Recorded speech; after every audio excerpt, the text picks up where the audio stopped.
Thank you, Madam Chair.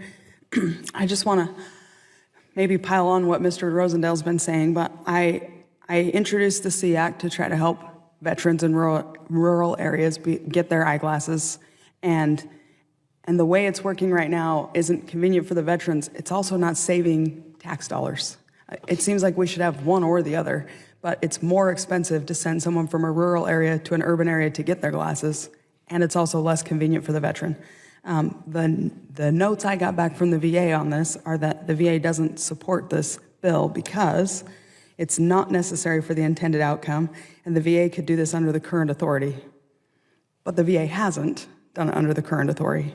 And then later on, it says VA's contracts don't include fittings for eyeglasses, but they could, but they don't. And I've heard in the time I've been sitting here that you all want flexibility. You don't want Congress to tell you how to do this because we're not flexible, and you want to have flexibility. But I'm not seeing flexibility. What I'm seeing is defensiveness of the way it's already done. And what we're asking for is better service for our veterans. I'll give you a second to respond, and then I've got another question. Thank you for raising that, and thank you to, I think a few committee members had raised that issue was happening to us. So the reason why we don't support the legislation as written is that for us to be able to resolve long-term what I think the issue is that you've raised, it's a contractual matter. It's not a matter of it needing to be codified as a medical service, and we absolutely do consider eyeglass fittings as part of the veterans benefits package. Now, the specific issue that I think you're raising, which is that we did have veterans that were having to drive significant distances, particularly in places like Utah, to be able to get their fittings. We're committed to being able to provide low-cost or no-cost eye care to veterans.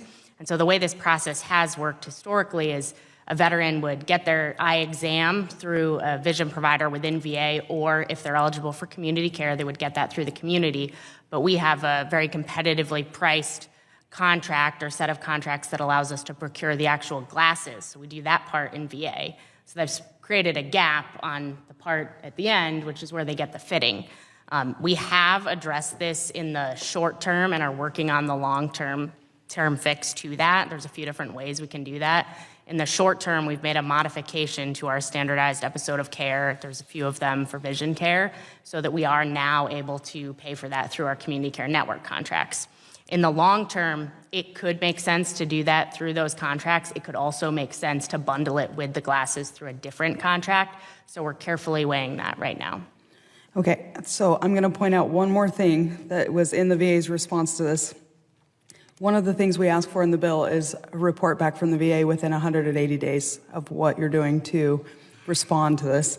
And it says VA would likely have nothing to report within 180 days of enactment because it would still be engaged in the rulemaking process, which could easily take longer than 2 years to complete. So I just want to point out one more time the irony that you're sitting here saying, don't legislate how we do things because we're flexible and we want to have that flexibility, but you're also saying we can't report back in 180 days because it takes us 2 years to go through a rulemaking process. Work with me, work with my staff. I want a solution to this problem more than I want to have a fight with the VA. But we've got to do better for our veterans. We've got to, we've got to design this in a way that veterans are getting the care they need instead of opting out of care because it's so inconvenient and so expensive for them to get it. Thank you. With that, I yield back.